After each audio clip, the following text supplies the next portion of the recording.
નમસ્કાર, હું છું પ્રેરણા. આપ જોઈ રહ્યા છો ઇન્ડિયા ન્યૂઝ ગુજરાતના મહત્વના સમાચાર. સમાચારની શરૂઆત કરીએ બનાસકાંઠાથી. સૌથી મોટા સમાચાર સામે આવી રહ્યા છે. જણાવી દઈએ, ડીસામાં 5 સીટ બિનહરીફ આવવાની શક્યતા છે.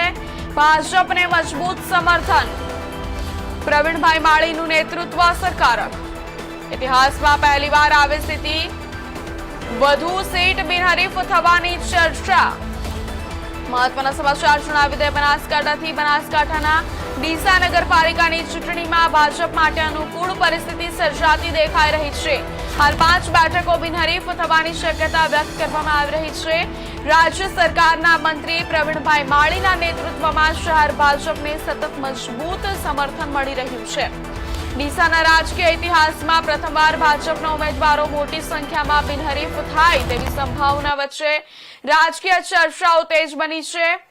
આગામી દિવસોમાં વધુ બેઠકો પણ બિનહરીફ થવાની શક્યતા નકારી શકાય તેમ નથી.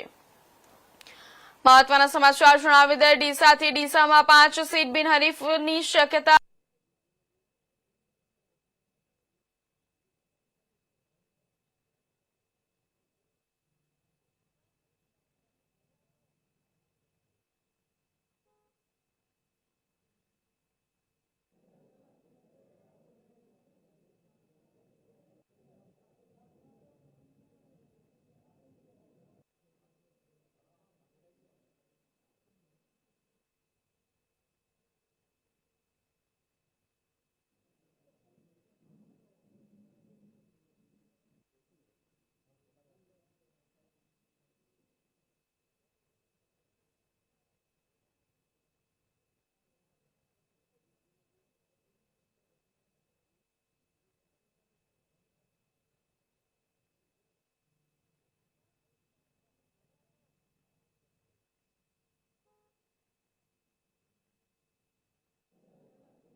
સમાચારમાં આગળ વાત કરીએ તો સ્થાનિક સ્વરાજ્યની ચૂંટણી